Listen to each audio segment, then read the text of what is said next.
Well, thank you everyone for joining us. I'd like to give you an update on some of the key challenges we're facing caused by the ongoing pandemic, and ultimately where we are today. We've made the difficult decision to shift to online learning for our students. So online learning will start on Friday, January 14th, and we'll resume in-person learning on Monday, January 31st. And so really doing this allows our district to follow the state law, by the Minnesota Department of Education, which requires that an in-person option must be provided in order to for the instructional days to count. And I will tell you, the decision to move to online learning is a difficult one. It's not one that we take lightly, but it really has come down to the point that we cannot adequately operationalize our schools on behalf of our students. And so we've recently had a significant number of our teachers and our support staff that are absent due to illnesses related to COVID, or they have to care for a family member who has an illness. And this has made it extremely, extremely difficult for us to keep up with the staffing needs, and it really has severely compromised our ability to provide, high quality in-person instruction to our students. And ultimately, that's what's led us to make this decision to move to online learning. Just some background in terms of the staffing numbers that we've been seeing. Today, we had roughly 400 licensed teachers who were absent, and we were only able to fill about 45% of those absences. We saw a similar number yesterday. Typically, our absent rates at this time of year are right around 200. But as you all know, there's really no typical experience anymore as we're dealing with this pandemic. So part of the process we go through, we don't just sit with those numbers and say it's unfortunate we can't fill them. We do work very hard to try and cover those absences. And you may have heard about this, where we will have right, just as we have for generations. Oops.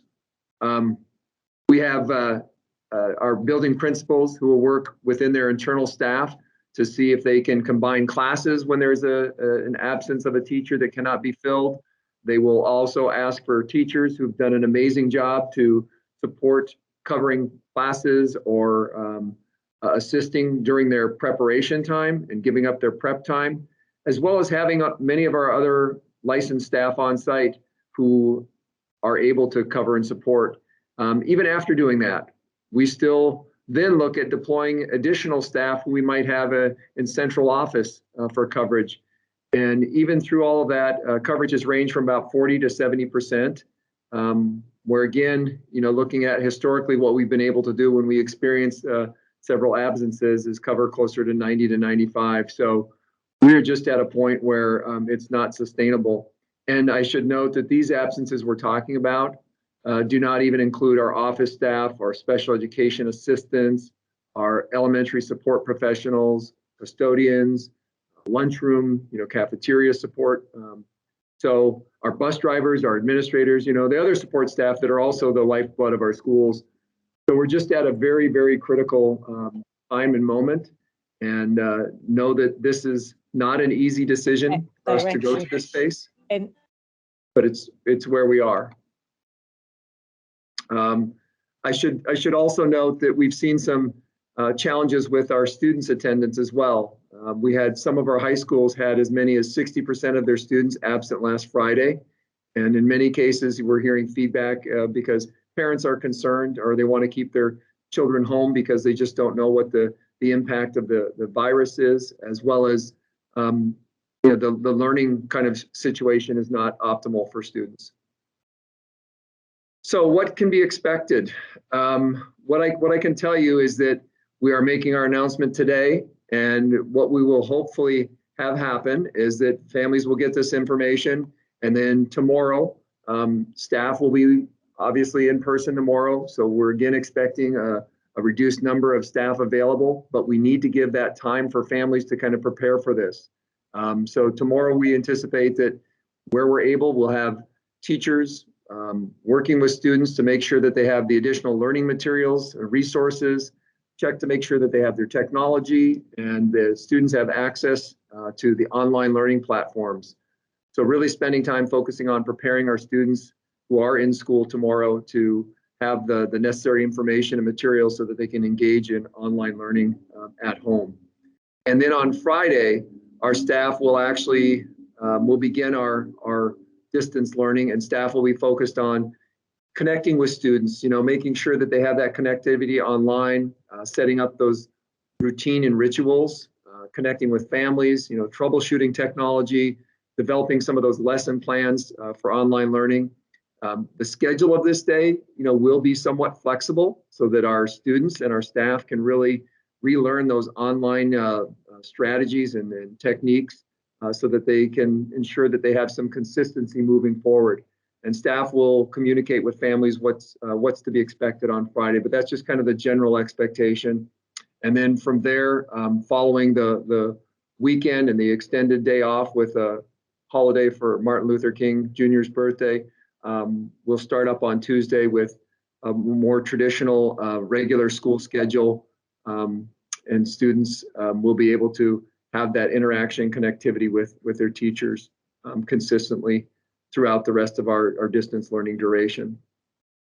So some other things to note during online learning, we are noting to families that we have a significant staff shortage. So our ability to offer support as we're required is really going to be a challenge for in-person. So families are encouraged to keep their students at home for online learning if they're able to do so. For families who are unable to have their children participate online learning at home, our schools will be open and we will have online learning taking place under the supervision of available school staff. We will also have our transportation continuing, which we are aware that has had some challenges already, but we'll make that available for those families who need to be transported to school. And then we will be providing meals at our schools. For families who are doing online learning at home, there will be bagged meals, breakfast and lunch that they can pick up from their school. So those are two of the significant requirements that we have to provide for our families. And I will tell you that this will be a very different experience than what our families and our students are receiving right now, especially if they intend to send their children to school during our online learning. Because of the staff shortage, we can't guarantee that they will have their classroom teacher, in the school. They may have a large number using a multi-use space on a virtual platform being supervised by another staff member. So we definitely understand the ripple effect of this and what it does to our kids, their families, our communities.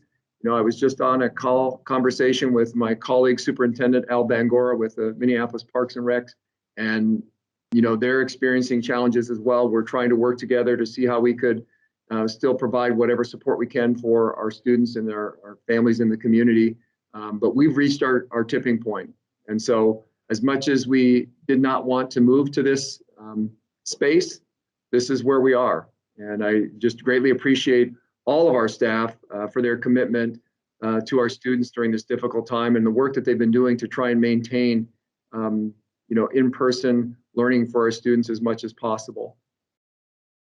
So with that, Christina, I will pause and see if you want to go into any questions that people might have. Great. And again, if you all can just put them in the chat and I will read them in order that we get them, time permitting, of course. So first question is from Edgar. Sorry if I'm pronouncing that wrong. And we kind of already talked about this, but Superintendent can probably just reiterate what he already said. But his question, Superintendent, is during the 2-week virtual learning period, can students and their families expect a typical school schedule, or will the day-to-day be adapted to suit the virtual format? So again, as I mentioned, kind of starting out the rest of this week, Friday will be a little different. We're trying to just get that transfer of knowledge for our students into the online space. Beyond that, starting on Tuesday of next week, we are really trying to create the same type of schedule for our learners, for our staff. So that online learning experience for students who are accessing it at home will have that same schedule that we try to create right now in our school day. And then he had one follow-up question. Will students who have acute educational needs get extra support, access to reading specialists, math tutors, etc.? They choose to go into school buildings to do their virtual learning. So again, we're focused on the number of staff we have available to us. That unfortunately is what's driving this whole transition to online learning. And so it's largely going to be dependent upon who we have available for supports. Because this again is a virtual model, any type of support that they will be getting will be through virtual learning, online learning.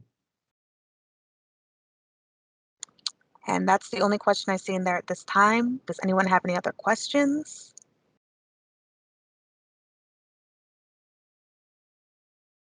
Tim Nelson, he joined us a little late from NPR News. He missed the first couple of minutes, but he asked what kind of staff absences have we been having?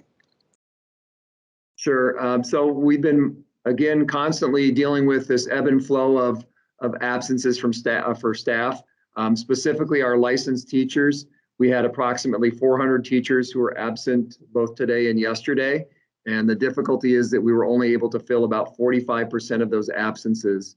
And again, as I mentioned, although there's not a typical kind of space and time anymore, we usually have around 200 absences. So we do see that this is a consistent pattern now for us. And as I mentioned, even after we've worked, our building principals have worked very hard, and our classroom teachers and staff in schools have done an amazing job of combining classes, having other on-site licensed staff support and take time during their preparation time for lessons and everything else. We are still not able to cover the needs in our schools district-wide. Thanks, Superintendent, and thanks, Tim, for your question. Any other questions? I don't see any at this time.